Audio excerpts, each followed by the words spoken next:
Today on Locked On Phoenix Suns, don't forget about the spot the Suns were worst at next season with all the Kevin Durant and Bradley Beal and head coach rumors flying around. The latest reports about these Phoenix Suns is that they want a starting level center and they want it bad. We'll break down what that means next. Let's go.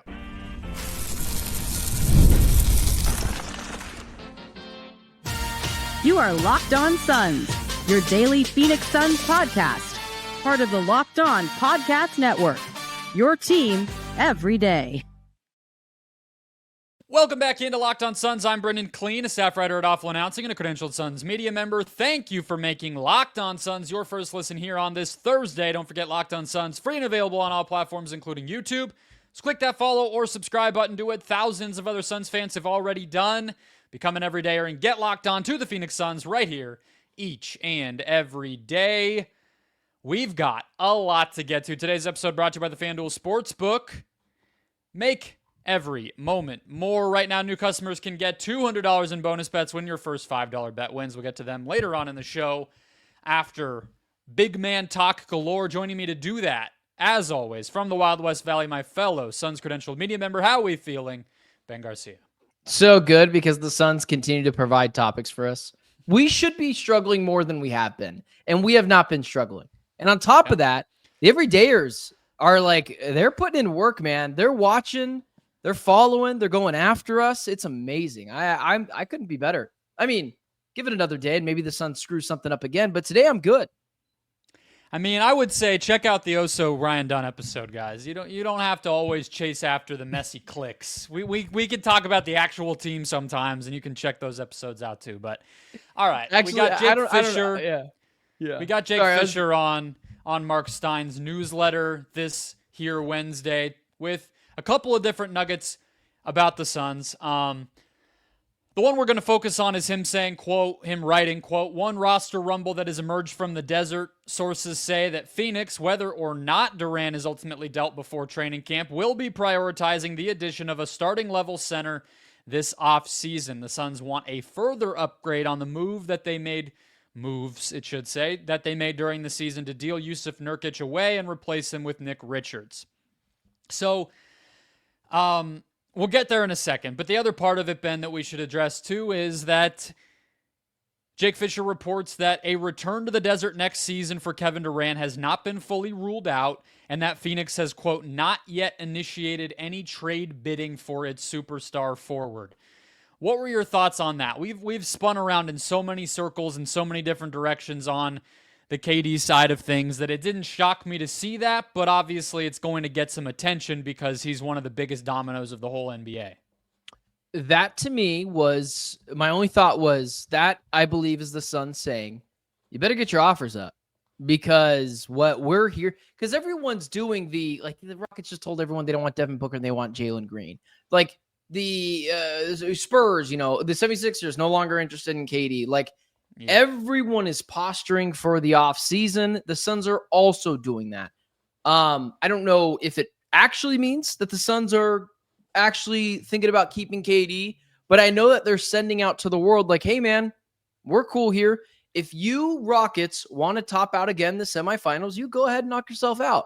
But if you want to add our pick to that deal, Kevin Durant's yours. And so that's what I think the Suns are doing. I think a lot of it is posturing.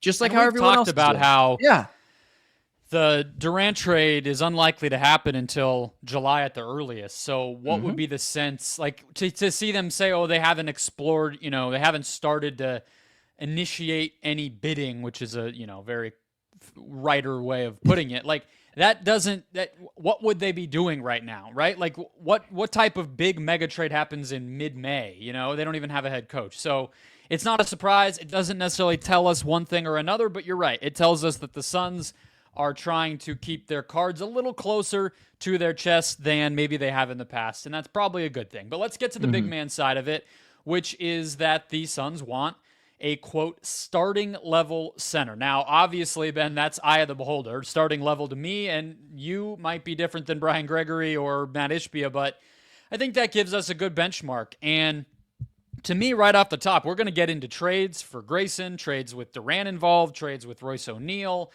maybe, older guys in free agency that could come here on the cheap and draft people even. But big picture, I feel like this is just another indication that with Durant or without, they're not punting on next season. Like, they're not looking at next season as, we'll see how many games we win, but let's make Ryan Dunn a little better. The guy we get at 29, develop him and reset things when we can buy Beal out the next summer or whatever. Like, it's this upcoming season for the Suns is still competitive first and foremost.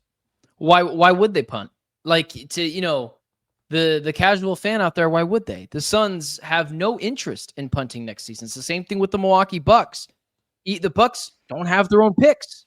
So why would they punt on the season? So if you're the Suns, I think that's where the debate comes in, Brendon. It's what is starting level center? Like, how much are you willing to pour into this? So I also think of it like this. I didn't say this to you pre-show because I just thought of it now.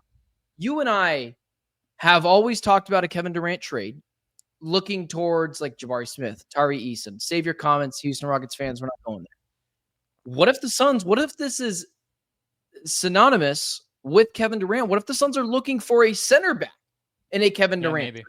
Like, what if that's it? Yeah, and I definitely took that. Pretty good. For sure. There's options, and we'll get to those. I think to me, like, I definitely took this as, it's not trying to finagle a way to get the cap space to get Brook Lopez at age 37 for $15 million, right? I think the extra word that I would add to this, if I were to just speculate on top of Jake's reporting, would be a young or in his prime starting level center.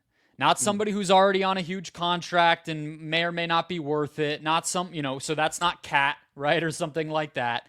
It's not like go trade KD for Cat or get crazy or try to be the team that takes the really big risk and gets Porzingis when the Celtics dump him. It's somebody that can be here for a while, continue to get better, and be the center of the future. Because the Suns have not had that since 2 years ago when they dumped DeAndre Ayton, right? And really they haven't had that stability since the fallout around his next contract, which was even a year before that. So that's something that they just really need, I think, because if you think the Suns center spot last year was one of the single biggest weak points of any team that wanted to be competitive in the entire NBA. It has to improve if they are even going to get to the point where we're talking about next season as they're a decent team. That position, there's no conversation. You have to improve it. Well, exactly. And I would agree with you. The only issue is, we can get into what this means about Nick Richards and Oso, in a second, but ultimately it means to me is like, how much does that matter to them? Because you have already allocated a lot of resources to this position already. Are you willing to continue to throw those kind of stuff, those kind of assets, those limited assets that you have at the dartboard? I just would wonder, it doesn't feel like that is attainable, Brendon. Unless it's a Kevin Durant trade, what are you giving up for? And I'm going to throw this guy, out there later, but a Mark Williams or I'm assuming it's a guy like that they're trying to get, because even you look at the Vooches of the world and the Brook Lopez's who I was looking at pre-show, it's just like that doesn't make sense for this team. So that's ultimately where I would go with it. And I'd agree with you, man. They have to get better at that position. It was way too inconsistent. And I'm looking more at Nick Richards than I am Oso Ighodaro. Yeah, they traded up in the draft from the 50s to get Oso. Mm-hmm. They traded 3 seconds and their salary piece of Okogie for Richards. And then on top of that, to try to just get some stability at the center spot, they got rid of a first-round pick to move Nurkic. So when you look at all of that, that's significant assets to get two bigs now who we're talking about maybe being given a back seat by this latest rumor and whoever comes in to satisfy their desire for this type of big man. So I think it's a must for them to get another piece in here at that position, because of how ugly it was last year, but you're right to say that it represents a pretty big swing and a miss if they're already kind of acknowledging that neither of the guys that they brought in last year are ready to be that for them. Maybe Oso's more of a 4 in certain lineups and he can play. Richards could still be a backup, but you would have really liked it if you could have made all those moves and you at least walk away saying those guys could be that for you, and it doesn't feel like either one of them are. I mean, Nick Richards was already I'm not surprised by this, which is why I try to temper the expectation of Suns fans when they traded for him. Was he's a backup center on a bad Hornets team? Maybe he shows flashes, but I don't know how much of a true center he is, and I think that is also synonymous with Oso Ighodaro. Like, I think they might just see him as more of a 4 because he's a little bit undersized. ESPN has him at 7 foot. That is not true. He's 6'9", I think. And so if that's the case, maybe I think Oso's 6'9", like 6'9", 6'9". Yeah. I don't know, We've talked about. I thought you were saying Richards. Yeah. I was like, wait a second. No, Richards is 7 foot. Yeah. Oso, maybe that is what it means, and they see him more as a 4, and they see Nick Richards as a 4. I just don't know if center is Richards as is not valuable, a 4. man.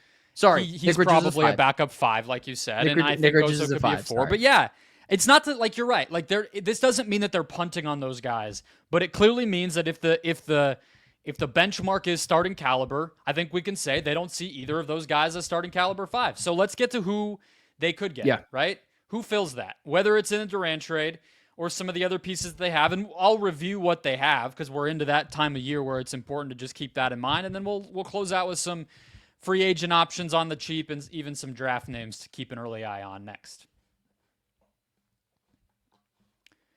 First, today's show brought to you by the FanDuel Sportsbook. The NBA playoffs are in full swing, and every night delivers highlight-worthy performances, unless you're Shai Gilgeous-Alexander, in which case you could just take it or leave it. We don't need to see the highlights of that game, but whether it's a game-winning shot or a breakout player, there's never been a better time to get in on the action. FanDuel makes it easy to stay in the game before tip-off and even live. With player props, performance trends, and same-game parlays, fans have more ways than ever to play smart and win big.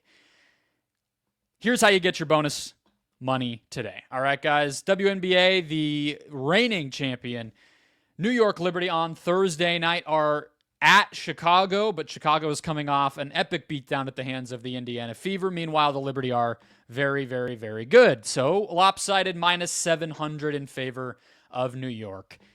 If you're new to FanDuel, it's the perfect time to sign up. Head to FanDuel.com, place your first $5 bet. If it wins, that's $200 in bonus bets straight to your account. Make every moment more with FanDuel, official sports betting partner of the NBA.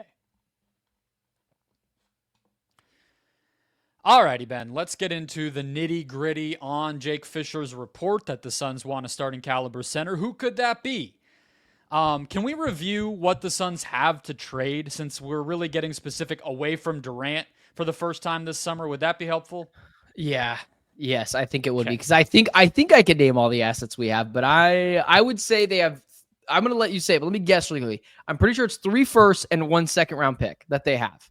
I didn't even look at the second, so you're probably right on that side of it.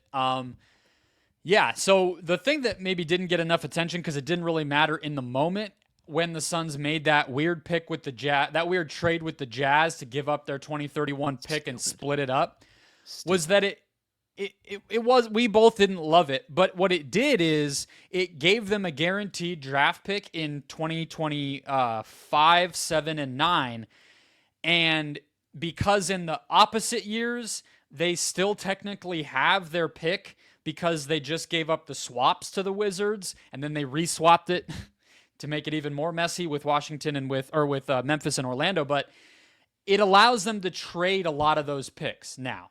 Whereas before, when they just had 2031, that was the only pick that they had to trade. Now they have 3. So you're absolutely right. It's 2028, 2029, and 2030.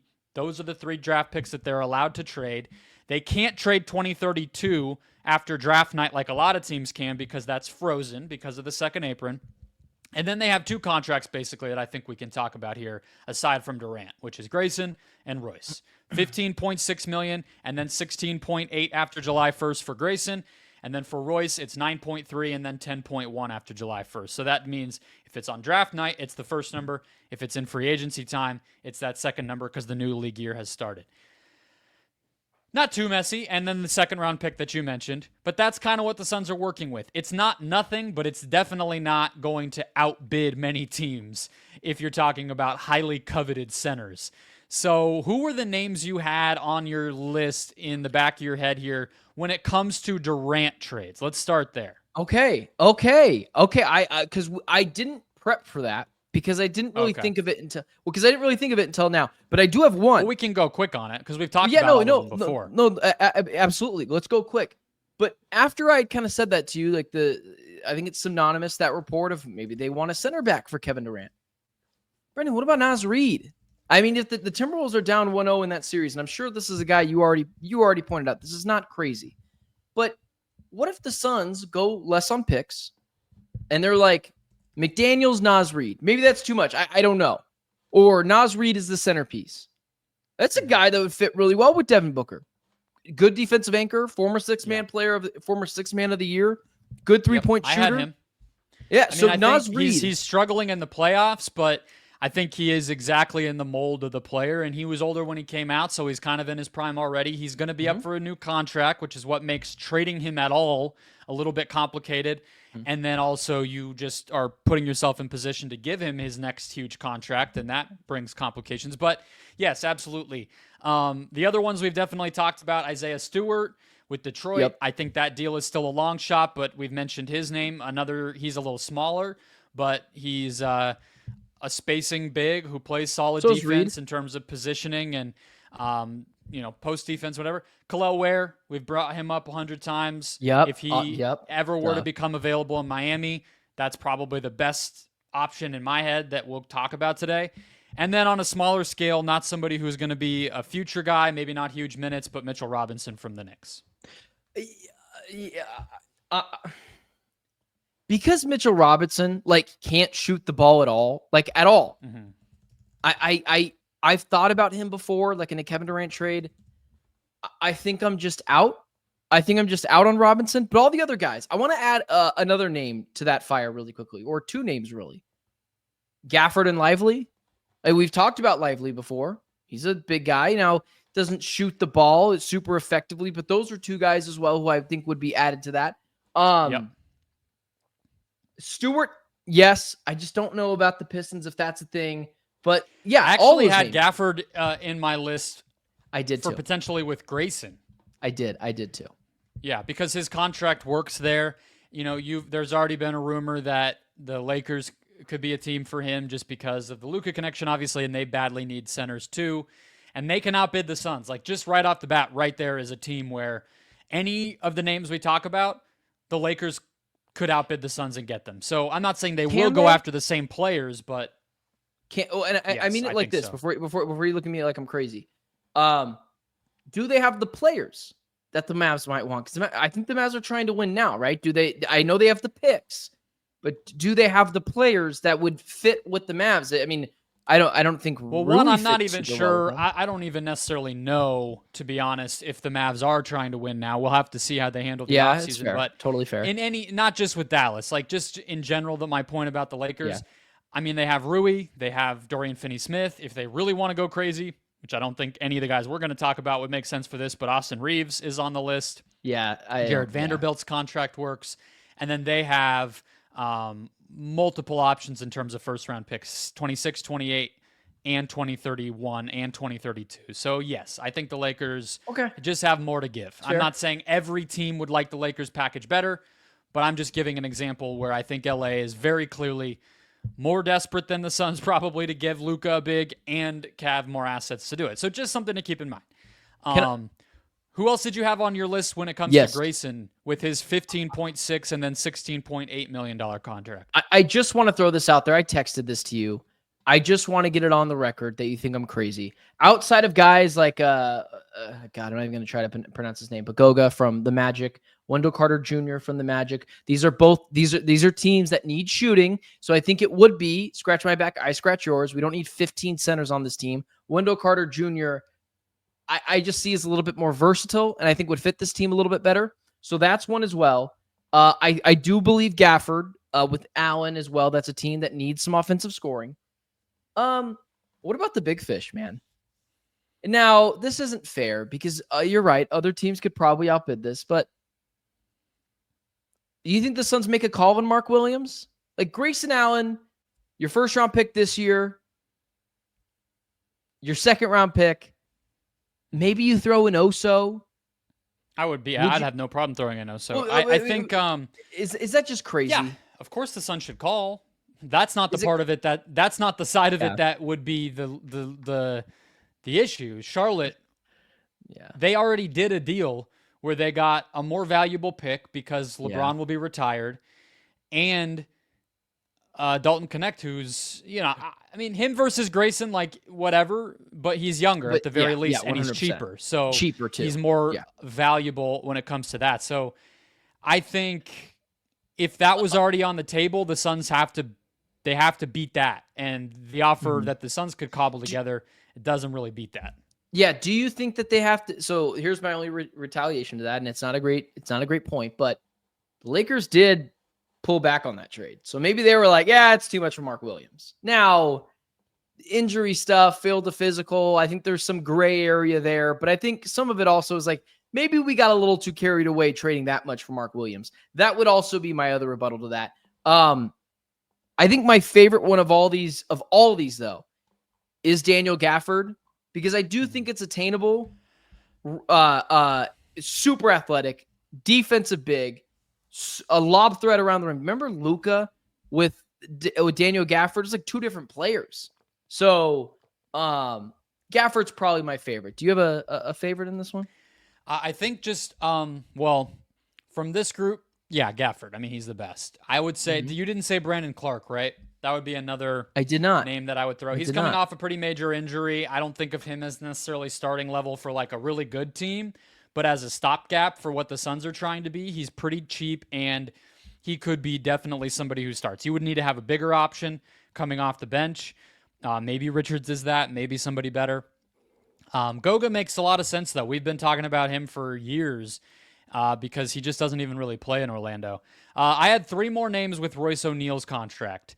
Jonas Valanciunas, he got moved from Washington to Sacramento. I don't think you said his name. Again, a stopgap. He's not really a future guy, so he doesn't super fit what we're talking about, but you could do worse. He's better than Nurkic. He's better than Richards, I would say. Duop Reith, kind of, we talked about him a little bit. There was a rumor that the Suns poked around on him in Portland. Another thing where he's just not getting minutes. They have Ayton, Kleen, and Time Lord all on their team. He's just sitting there doing nothing. But he's 7 feet tall. He can block shots and shoot threes. Like, I would take a chance and see what happens if he gets more minutes. He's probably not somebody you're going to say, great, that's our starting center. But he's an option. And then Walker Kessler is still making next to no money because he's still on his rookie contract as a late round pick. So he always has to be brought up. And you never know when Utah will just pull the trigger and say, all right, we're done teasing about this nonsense. He's just gone. And they're also in the range this year where they could draft Malawak from Duke, and maybe that jars something loose with all the big kind of 4s and 5s that they've accumulated. Maybe they just say, he's our guy, and we're getting rid of some of these other dudes, Filipowski or Kessler or whatever. So that's the rest of it for me. I don't love any of these names outside of the guys you might get back for KD, but it at least shows there's options. Yeah, no, there are definitely options. I think it all just comes back to, it all just comes back to, is it the best use of their resources? I mean, I don't know if the center position is this valuable to where, at least in this NBA, where like, maybe they should be saving their pennies for, well, again, this all comes down to if and when Kevin Durant gets traded. My opinion changes a little bit. Because maybe a Durant trade does bring back some. We don't know what the team's going to look like, right? Exactly. And we don't know what the needs necessarily are going to be. If they get a great wing back for KD, then, well, that's a need that they currently have that goes away. Versus if they get a big for KD, then probably in the draft or whatever, you start looking at a wing. But let's talk about some options that are a little bit cheaper. That wouldn't require giving up a first and your existing veteran players and all this sort of stuff. But also maybe won't be the long-term solutions either. Look, how could the Suns split the difference on this spot next? All right, let's close out the show, Ben. I want to get back to the debate about if they're limited resources and everything. I think it's a good place to close, but let's just round out our list of targets and candidates here. I have 6 names that I think the Suns could get. And in the spirit of in free agency and in the spirit of like, what do they have to use? Let's just do that again right here. I think some of these guys they could maybe get if they get under the aprons and they get access back to their taxpayer mid-level, which is about $5-6 million. For instance, like Andre Drummond got that last year as just one example. It's like basically the next step up from the minimum that teams can give out. If the Suns had access to that, maybe they have more likely to get some of the guys I'm about to say. Otherwise, it's the same as it has been the past 2 summers. It's just minimums. Brook Lopez, Steven Adams, Andre Drummond, Paul Reed, Kevon Looney, and my guy, Sandro Mamukelashvili from the Spurs, who I always just have to mention because he always explodes for these huge performances, and then I get to say, see, Suns should have gotten him. So you're so stupid. But that's the list. Of that group, who do you like the best? Okay, say all those guys again. Outside of I heard Brook Lopez. I distracted you with my Sandro love. I heard Brook Lopez. You cut out a little bit, and then I heard your last name, and then you talked about how that's the guy that you get to point to be your right. So Brook Lopez, Steven Adams, Andre Drummond, Paul Reed, Kevon Looney. Okay, so you didn't say one of the guys who I wanted to bring up here in just a second, but if those guys, God, Kevon Looney, if I'm not mistaken, is getting up there, and it was a hard time for him to. Now this I'm not mistaken on. It was a tough time for him to crack the rotation on the Warriors. So much so that I forgot he was on the team earlier this year, and then he barely started playing later in that Rockets series. Oh, I'm sorry, in that whatever series. I forgot what they just lost to. You're right, Rockets. Steven you're probably Steven Adams, I think, is the most interesting because basketball IQ. Big guy, rebounder, and I think he's a leader. I think he's someone that you can help build a culture around, and he's someone that kind of just fits everywhere. And someone that I also think of that as well, man. This is kind of the guy I just want to bring up really quickly. It kind of reminds me of Steven Adams in a way. Not really, but in the leadership culture way. What about Al Horford? What about is a guy that come from the Celtics? I don't know how much money he's going to make in the open market this year. I would assume the Celtics are going to let him go. He's 50 years old, still plays pretty effectively. But if you're looking for someone for this year, he makes a little bit of sense for this team. Mm-hmm. So I guess that's probably my favorite guy. But what say you? Who would you lead towards? Probably Brook Lopez. He wasn't good for what Milwaukee wanted to do because but at this point, all the guys we're saying aren't. Yeah, they're right, 1 year. Right. They're a single season, and then you hope if you draft somebody a big at 29, or maybe you get back a guy like Ware or Lively in a trade, and then they aren't really immediately awesome. It's something like that with this list. So, but that is also part of the flexibility that you do get is you're able to improve that spot for this season, but you're also not hitching your wagon to somebody who you don't necessarily have familiarity with. So, maybe that's how they go. I'll just throw 3 names out from the draft.